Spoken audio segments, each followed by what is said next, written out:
Hai, terima kasih udah berkunjung lagi. Kali ini yang akan gua baca adalah sejarah Tuhan, karya Karen Armstrong. Sebelumnya gua mau memberitahu dulu kepada kalian bahwa dalam pembacaan gua nanti bakal ada bahasa-bahasa asing yang kurang sesuai dengan ketentuan yang seharusnya. Maka tolong diwajarin perkara itu karena gua juga kurang mumpuni dalam perkara hal itu. Itu yang pertama. Yang kedua, kalau seandainya ada kata yang kurang jelas gua baca, gua akan mengulangnya lagi ke awal kalimat. Ataupun ada kalimat yang kurang jelas gua baca, gua juga akan mengulangnya lagi dari awal kalimat. So, mari kita langsung aja baca dari pendahuluan.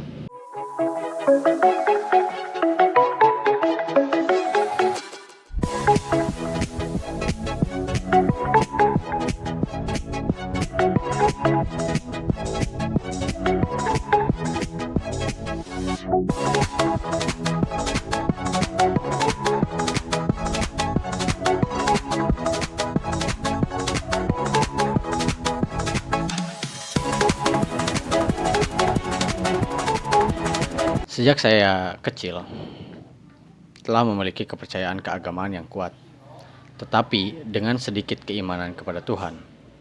Ada perbedaan antara kepercayaan kepada seperangkat proposisi dengan keimanan yang memampukan kita menaruh keyakinan akan kebenaran proposisi-proposisi itu. Secara implisit, saya percaya Tuhan itu ada. Saya juga beriman kepada kehadiran sejati Kristus dalam Ekaristi, kepada kebenaran sakramen, kepada kemungkinan keabadian neraka, dan kepada realitas objektif peleburan dosa.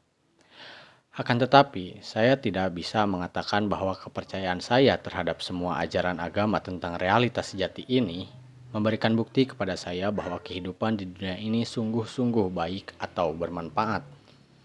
Keyakinan masa kecil saya tentang ajaran Katolik Roma lebih merupakan sebuah kredo yang menakutkan.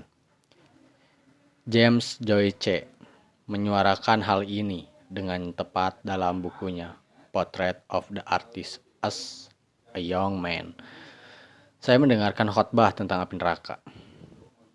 Kenyataannya, neraka merupakan realitas yang lebih menakutkan daripada Tuhan. Karena neraka adalah sesuatu yang secara imajinatif bisa betul-betul saya pahami. Di pihak lain, Tuhan merupakan figur kabur yang lebih didefinisikan melalui abstraksi intelektual daripada imajinasi. Ketika berumur 8 tahun, saya pernah diharuskan menghafal jawaban katekismus terhadap pertanyaan apakah Tuhan itu? Tuhan adalah Ruh Maha Tinggi. Dia ada dengan sendirinya dan dia sempurna tanpa batas. Tidak mengherankan jika konsep itu kurang bermakna buat saya. Bahkan meski saya akui hingga saat ini konsep itu masih membuat saya bergidik. Konsep itu juga merupakan sebuah definisi yang amat kering, angkuh, dan arogan. Sejak menulis buku ini, saya pun menjadi yakin bahwa konsep semacam itu juga tidak benar. Ketika remaja, saya mulai menyadari bahwa ternyata ada sesuatu pada agama yang lebih daripada sekedar rasa takut. Saya telah membaca tentang kisah kehidupan para rahib, puisi-puisi metafisik, T.S. Eliot, dan beberapa tulisan mistik yang lebih sederhana. Saya mulai tergugah oleh keindahan liturgi, dan meskipun Tuhan masih tetap terasa jauh, saya dapat merasakan kemungkinan untuk mendekatkan jarak kepadanya, dan bahwa penampakannya akan mengubah seluruh realitas ciptaan. Untuk mencapai ini, saya pun memasuki sebuah ordo keagamaan. Sebagai seorang biarawati yang masih baru lagi belia, saya belajar lebih banyak tentang iman. Saya mengkaji apologetika, kitab suci, teologi, dan sejarah gereja. Saya mempelajari sejarah kehidupan biara dan terlibat dalam pembicaraan panjang lebar tentang peraturan ordo saya yang konon meski dipelajari melalui hati. Anehnya, Tuhan merasa tidak hadir di dalam semua ini. Perhatian justru dipusatkan kepada perincian sekunder dan aspek-aspek pinggiran dari agama. Saya bergulat dengan diri saya sendiri dalam doa, mencoba mendorong pikiran saya untuk menjumpai Tuhan. Namun, dia tetap terasa sebagai pengawas yang dengan ketat mencermati semua pelanggaran aturan yang saya lakukan atau benar-benar tidak hadir. Semakin banyak saya membaca tentang kekhusyuan para rahib dalam berdoa, semakin saya merasa gagal. Saya menjadi sadar betapa miskinnya pengalaman keagamaan saya. Itu pun telah direkayasa oleh perasaan dan imajinasi saya sendiri. Terkadang, rasa pengabdian muncul sebagai respon estetik terhadap keindahan senandung, Gregorian, dan liturgi. Akan tetapi, tak satu pun yang sungguh-sungguh terjadi pada diri saya yang berasal dari kekuatan di luar diri saya. Saya tidak pernah membayangkan Tuhan sebagaimana digambarkan oleh para nabi dan kaum mistik. Yesus Kristus, yang lebih sering dibicarakan oleh Kristen ketimbang Tuhan itu sendiri, tampaknya cuma merupakan figur historis murni yang terjalin erat dengan masa lalu. Saya juga mulai punya keraguan besar terhadap doktrin gereja. Bagaimana mungkin mengetahui dengan pasti bahwa Yesus, sang manusia, merupakan inkarnasi Tuhan, dan apa artinya kepercayaan itu? Apakah perjanjian baru benar-benar mengajarkan doktrin Trinitas yang rumit dan sangat kontradiktif, atau sebagaimana banyak aspek keimanan lainnya, merupakan hasil buatan para teolog berabad-abad setelah wafatnya Yesus Kristus di Yerusalem? Akhirnya dengan penuh penyesalan saya meninggalkan kehidupan di biara, dan segera setelah terbebaskan dari beban kegagalan dan ketidakmampuan yang mengendap dalam diri saya pun merasakan betapa keimanan saya kepada Tuhan diam-diam menyurut. Dia tidak pernah mengunjungi saya, walaupun saya telah mengerahkan segenap usaha terbaik untuk memungkinkan hal itu dilakukannya. Kini saya tidak lagi merasa berdosa dan mencemaskannya. Dia terlalu jauh dari kemungkinan untuk menjadi sesuatu realitas. Akan tetapi, perhatian saya kepada agama terus berlanjut. Saya merancang sebuah acara TV mengenai sejarah awal Kristen dan hakikat pengalaman keagamaan. Semakin saya mempelajari sejarah agama, semakin saya mendapat pembenaran akan keraguan yang telah ada dalam diri saya sebelumnya. Doktrin-doktrin Kristen yang pernah saya terima dengan tidak kritis ketika kecil ternyata memang buatan manusia yang telah dikonstruksi selama berabad-abad silam. Sains tampaknya telah mengesampingkan Tuhan pencipta, dan para sarjana biblikal telah membuktikan bahwa Yesus tidak pernah mengklaim dirinya suci. Sebagai pengidap epilepsi, saya kadang melihat kilasan yang saya ketahui sebagai sekedar gangguan neurologi semata. Apakah penampakan dan kekhusyuan yang dialami orang-orang suci itu juga sekedar gangguan mental? Tuhan semakin tampak sebagai sesuatu yang sudah diterima begitu saja oleh manusia. Selama menjadi biarawati, saya tidak percaya bahwa pengalaman saya tentang Tuhan adalah pengalaman yang istimewa. Gagasan saya tentang Tuhan telah terbentuk di masa kecil dan tak berkembang lagi seperti pengetahuan saya dalam disiplin ilmu yang lain. Saya telah memperbaiki pandangan kanak-kanakan saya yang simplistik tentang Tuhan Bapa. Saya telah mendapatkan pemahaman yang lebih matang tentang kompleksitas keadaan manusia daripada yang mungkin saya miliki di masa kanak-kanak. Namun, ide-ide masa kecil saya yang membingungkan tentang Tuhan belum berubah atau berkembang. Banyak orang yang tidak memiliki latar belakang keagamaan seperti saya mungkin juga mendapatkan bahwa pandangan mereka tentang Tuhan pun telah terbentuk di masa kecil. Sejak saat itu pula, kita telah meninggalkan hal-hal kekanak-kanakan dan membuang gagasan tentang Tuhan masa kecil kita. Namun, kajian saya tentang sejarah agama telah mengungkapkan bahwa manusia adalah makhluk spiritual.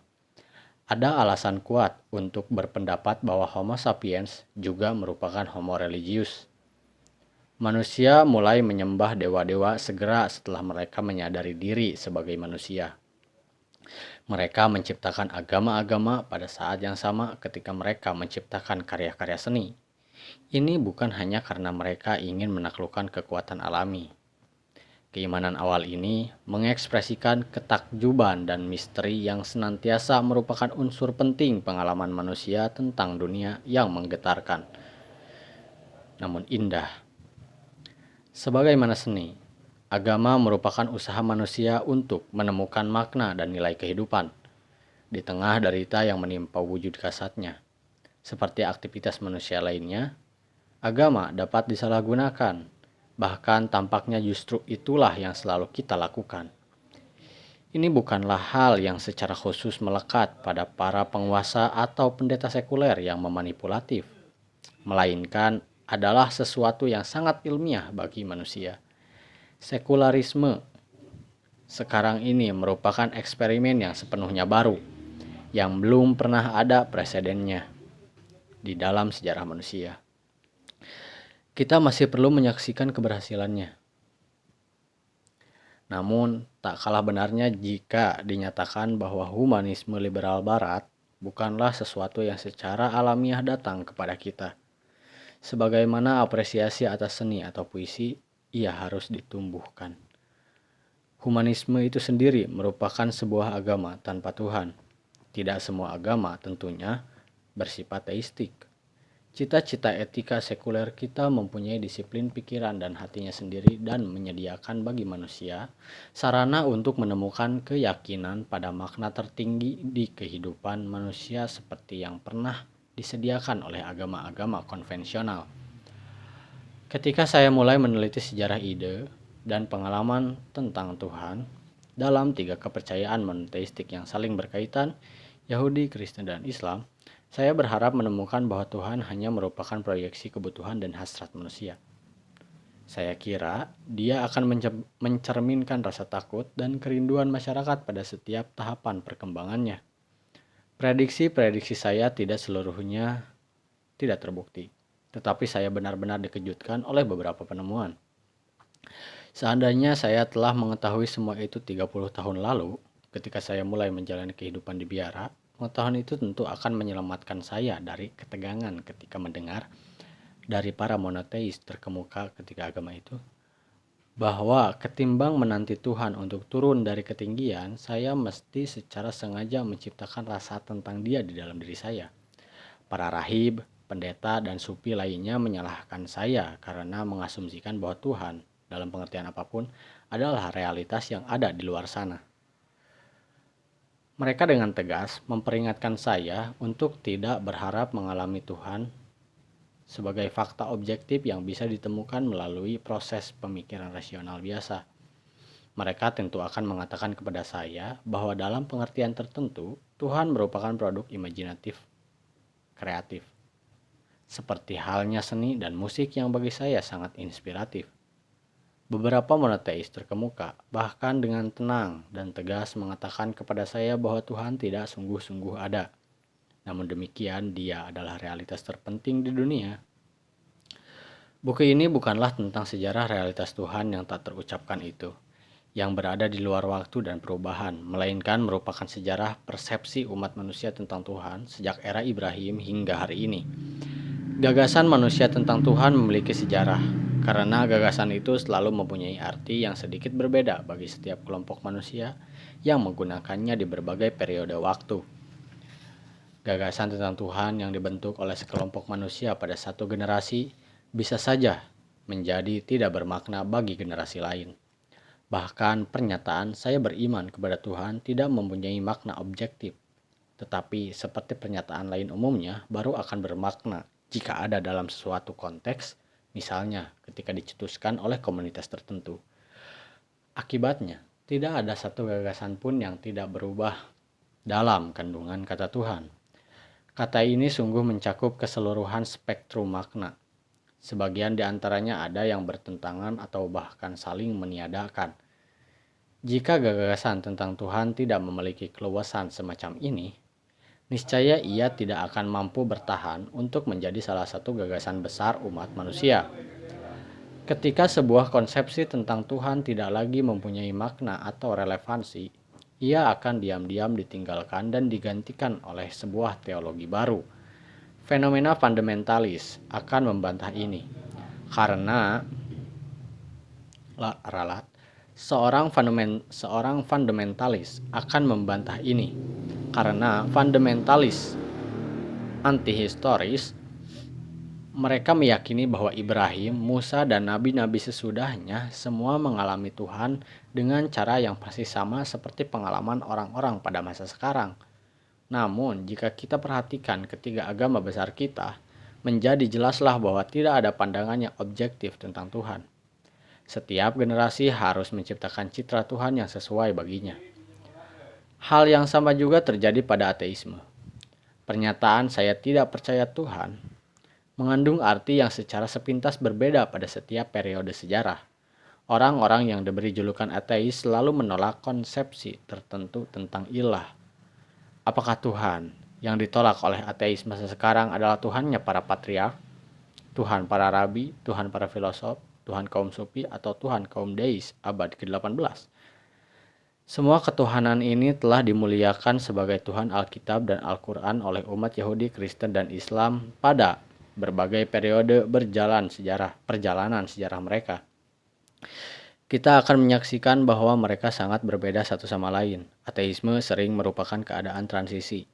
Makanya orang Yahudi, Kristen, dan Muslim disebut ateis oleh kaum pagan semasa mereka karena telah mengadopsi gagasan revolusioner tentang keilahian dan transendensi. Apakah ateisme modern merupakan penolakan serupa terhadap Tuhan yang tidak lagi memadai bagi persoalan di zaman kita? Terlepas dari sifat non-duniawinya, agama sesungguhnya bersifat pragmatik. Kita akan menyaksikan bahwa sebuah ide tentang Tuhan tidak harus bersifat logis atau ilmiah, yang penting bisa diterima. Ketika ide itu sudah tidak efektif lagi, ia akan diganti, terkadang dengan ide lain yang berbeda secara radikal. Hal ini tidak dipusingkan oleh kebanyakan kaum monoteis sebelum era kita sekarang karena mereka tahu bahwa gagasan mereka tentang Tuhan tidaklah sakral, tetapi pasti akan mengalami perubahan. Gagasan-gagasan itu sepenuhnya buatan manusia, tak bisa tidak, dan jauh berbeda dari realitas tak tergambarkan yang disimbolkannya. Ada pula yang mengembangkan cara-cara yang sangat berani untuk menekankan perbedaan esensial ini. Salah seorang mistikus abad pertengahan melangkah lebih jauh hingga mengatakan bahwa realitas tertinggi itu yang secara keliru dinamai Tuhan bahkan tidak pernah disebut di dalam Alkitab.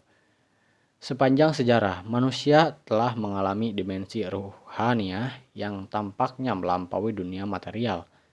Adalah salah satu karakteristik pikiran manusia yang mengagumkan untuk mampu menciptakan konsep-konsep yang menjangkau jauh seperti itu. Apapun tafsiran kita atas hal itu, pengalaman manusia tentang yang transenden ini telah menjadi sebuah fakta kehidupan. Tidak semua orang memandangnya ilahiyah.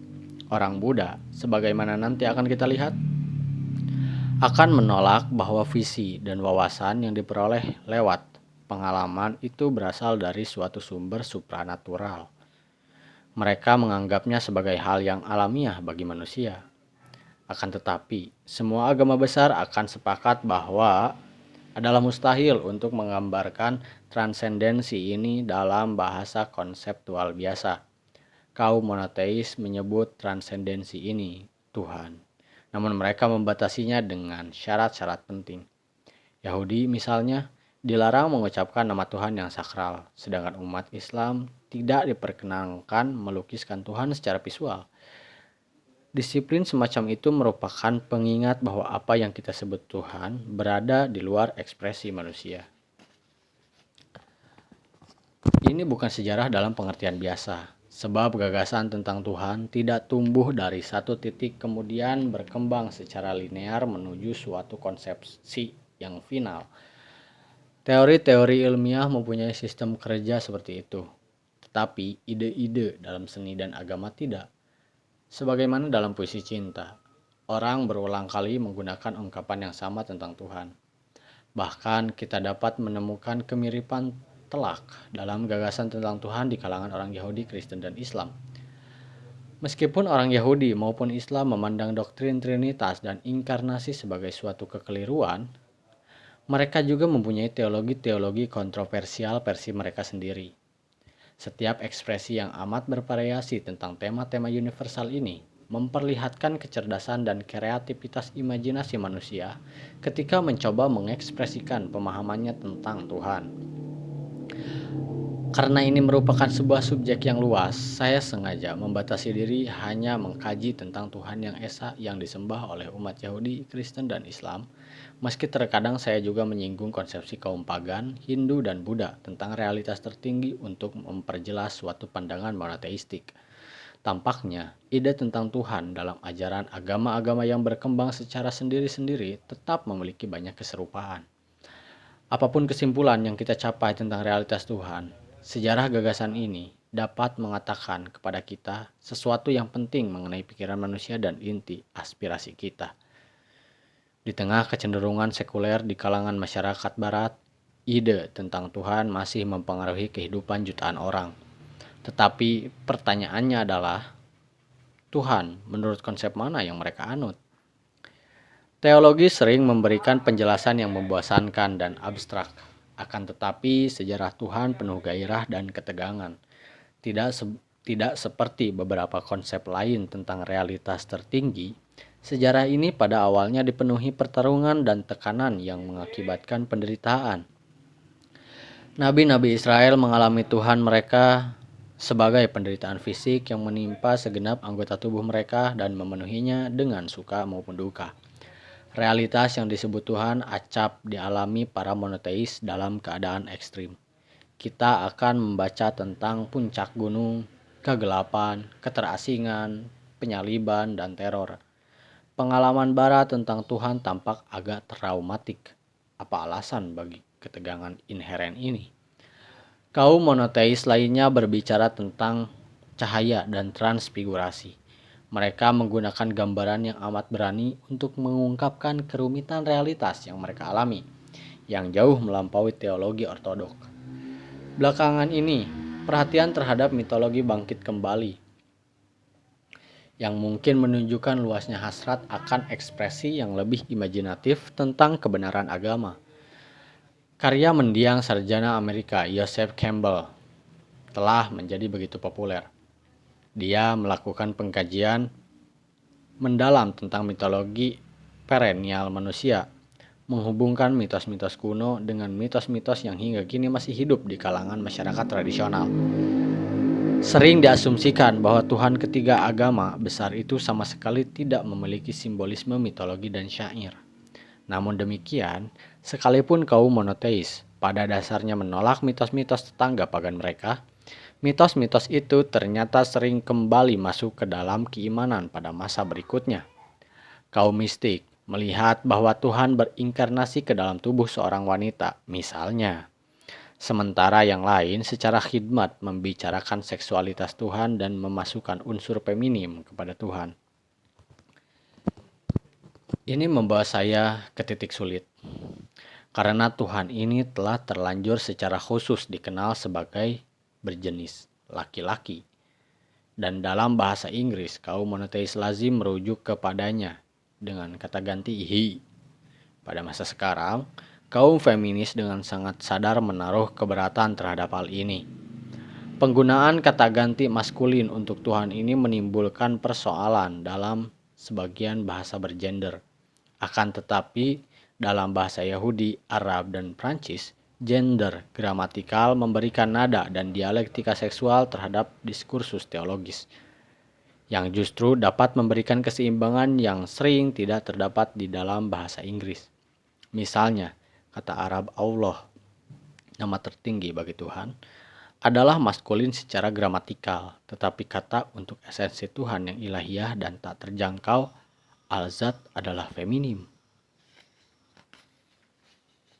Semua pembicaraan tentang Tuhan adalah perbincangan yang sulit. Namun kaum monoteis bersikap amat positif tentang bahasa sembari tetap menyangkal kapasitasnya untuk mengekspresikan realitas transenden. Tuhan orang Yahudi, Kristen, dan Islam adalah Tuhan yang dalam beberapa pengertian berkata-kata. Firman-Nya sangat krusial di dalam ketiga agama besar itu. Firman Tuhan telah membentuk sejarah kebudayaan kita.